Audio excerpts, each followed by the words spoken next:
Hello dear students, आइए आज की क्लास में डिस्कस करेंगे very important questions on the topic pomegranate and साथ ही साथ स्ट्रॉबेरी पे बेस्ड क्वेश्चंस को भी डिस्कस करेंगे। हॉर्टिकल्चर हर एक एग्रीकल्चर बेस्ड कॉम्पिटिटिव एग्जाम के लिए बहुत इंपॉर्टेंट रोल प्ले करता है और आज के सेशन में आई एकदम गारंटी दैट जितने भी क्वेश्चंस आप सॉल्व करने वाले हैं वो सब आप सभी बच्चों के लिए बहुत ही नए होने वाले हैं। आज से पहले आपने इस तरह के क्वेश्चंस नहीं सॉल्व किए होंगे। This is I am very sure about this. So आइए शुरू करते हैं with the very first question. देखते हैं पहला क्वेश्चन क्या है। पहले क्वेश्चन में पूछा जा रहा है Alandi variety of pomegranate is also known as. अनार की जो वैरायटी है आलंदी, इसे और किस नाम से जाना जाता है? पहला ऑप्शन है कांधारी, दूसरा ऑप्शन है वाडकी, तीसरा ऑप्शन है Kabul and the last option is none of the above. तो सबसे पहले तो आपको यह बता दूं कि कांधारी हो या वाडकी हो या काबुल, ये तीनों अनार की ही वैरायटीज हैं। क्वेश्चन में पूछा जा रहा है कि आलंदी वैरायटी को और किस नाम से जाना जाता है। बहुत ही अच्छा क्वेश्चन है, शायद आप सभी के लिए नया भी होगा, इसलिए नोट डाउन कर लेंगे that Alandi variety is also known as Wadki. I hope आप सभी को ये पर्टिकुलर क्वेश्चन क्लियर हो गया होगा और इस क्वेश्चन के साथ साथ आपने तीन नई वैरायटी सीख गई अनार की। पहली तो आलंदी जिसको वाडकी भी बोलते हैं, दूसरा कांधारी है और तीसरा क्या है? काबुल। आई होप ये क्वेश्चन काफी इंफॉर्मेटिव रहा होगा। आइए इसके बाद देख लेते हैं सेकंड क्वेश्चन में हमारे पास क्या है। बहुत ही अच्छा क्वेश्चन। क्वेश्चन में पूछा जा रहा है टू डिसेमिनेट। डिसेमिनेट का मतलब होता है फैलाना किसी चीज को।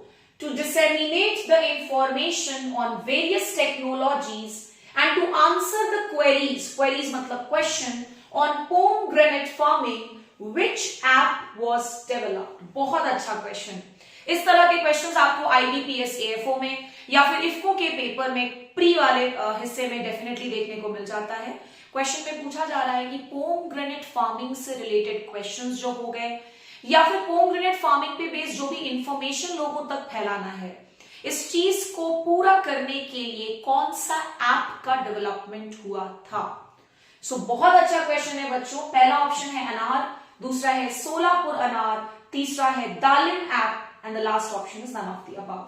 तो let me tell you the correct answer. इस पर्टिकुलर एम को पूरा करने के लिए जिस ऐप का डेवलपमेंट हुआ उस ऐप का नाम था सोलापुर अनार।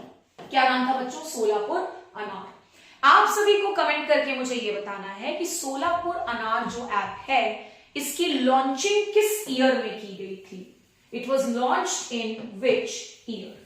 ये क्वेश्चन का आंसर आप सभी से मैं चाहूंगी कमेंट सेक्शन में। So do comment and let me know the answer. साथ ही साथ आपका भी इंफॉर्मेशन और अपडेट हो जाएगा। सोलापुर अनार एक ऐप है, साथ ही साथ आपको यह भी पता चल जाएगा कि इस ऐप की लॉन्चिंग किस ईयर में हुई थी। आइए इसके बाद आते हैं थर्ड नंबर के क्वेश्चन पर। Another very important question. अनार हॉर्टिकल्चरल क्रॉप है, लेकिन अनार के साथ साथ आज हम अनार से जुड़े हुए N2 के भी क्वेश्चंस को देखेंगे और ये बहुत ही अच्छा क्वेश्चन है बच्चों, ध्यान से देखिएगा। क्वेश्चन में पूछा जा रहा है वी शेप्ड पैच। पैच मतलब धब्बा होता है। V shaped patch on the fore wing of female is an identification feature of which insect of अनार। शॉर्ट में अगर बताऊं तो क्वेश्चन में पूछा जा रहा है कि अनार के किस इंसेक्ट के फीमेल सदस्यों में फोर विंग्स पर वी शेप का पैच नजर आता है। ऑप्शंस में है टेल्ड मिली बग, ऑप्शन दूसरा है अनार बटरफ्लाई, तीसरा ऑप्शन है fruit borer and the last option is none of the above. So my dear students, the answer is going to be अनार बटरफ्लाई।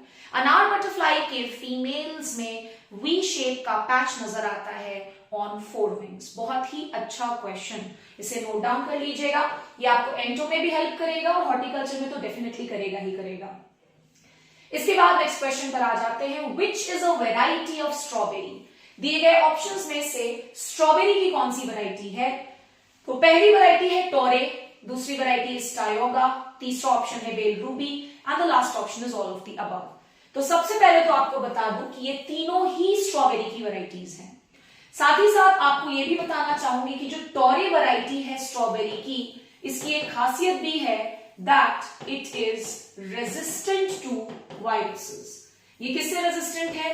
तो it is resistant to viruses. I hope ये भी question आपके लिए नया होगा और इसे झट से नोट डाउन कर लें ताकि आपका एक नोट्स कंपाइल होता चला जाए एमसीक्यू सेशन का। कमिंग टू 5th नंबर का क्वेश्चन, आइए देखते हैं। बहुत ही अच्छा क्वेश्चन है ये भी, और आप जाकर के चेक करें जेआरएफ प्लांट साइंसेस का पेपर 2022 का, अगर आप कहीं से उसको एक्सट्रैक्ट कर पाते हैं, आपको मिल जाए, तो वहां पर मैच द फॉलोइंग वाले सेक्शन में इस डिजीज से क्वेश्चन आया है। क्वेश्चन में पूछा जा रहा है red stele disease of strawberry is also known as. Strawberry में एक बीमारी होती है जिसका क्या नाम है बच्चों? Red steel. और क्वेश्चन में पूछा जा रहा है कि रेड स्टील बीमारी को और किस नाम से जाना जाता है? Red core, red rust, red stripe या ऑल ऑफ द अबव। तो ध्यान रखेंगे दैट रेड स्टील डिजीज को हम रेड कोर के नाम से भी जानते हैं। आप सभी से एक क्वेश्चन का आंसर चाहूंगी कि आप मुझे बताएंगे कि रेड स्टील का कॉजल एजेंट कौन है? किस पर्टिकुलर चीज से, फंगस से, बैक्टीरिया से, नेमाटोड से, किससे आखिर ये पर्टिकुलर बीमारी स्ट्रॉबेरी में देखने को मिलती है? इसके बाद हम आ जाते हैं 6 नंबर के क्वेश्चन पर। बहुत अच्छा और बहुत नया क्वेश्चन। ये सिर्फ ग्रेजुएशन लेवल पे काम नहीं आने वाला है बच्चों, ध्यान रखिएगा। आप में से जो भी बच्चे ADA, ADH, SHDO, net horticulture, net different subjects of horticulture के एस्पायरेंट्स हैं, this question is going to be very important for all of you. Question में पूछा जा रहा है pink surf is a processed product of। pink surf नाम का processed product किस फ्रूट से बनाया जाता है? अनार, strawberry, mango, none of the above। तो आपको बता दूं that pink surf नाम का processed product is prepared from strawberry। Last coming to question number 7, आइए देखते हैं क्वेश्चन नंबर 7 में हमारे पास क्या है। क्वेश्चन नंबर 7 में पूछा जा रहा है, एक्चुअली यहां पर होना चाहिए बच्चों cultivated strawberry. And I hope कि आप सभी एग्रीकल्चर स्टूडेंट्स तो कल्टीवेटेड का मीनिंग समझते ही हो। कल्टीवेटेड स्ट्रॉबेरी कैसा है? Octoploid, hexaploid, tetraploid and none of the above. तो माय डियर स्टूडेंट्स, कल्टीवेटेड जो स्ट्रॉबेरी है that is always octoploid in nature. I hope आप सभी को आज का सेशन काफी अच्छा लगा हो। नेक्स्ट क्लास में मिलूंगी with a very new MCQ session. Till then पढ़ते रहिए, मेहनत करते रहिए। Thank you so much.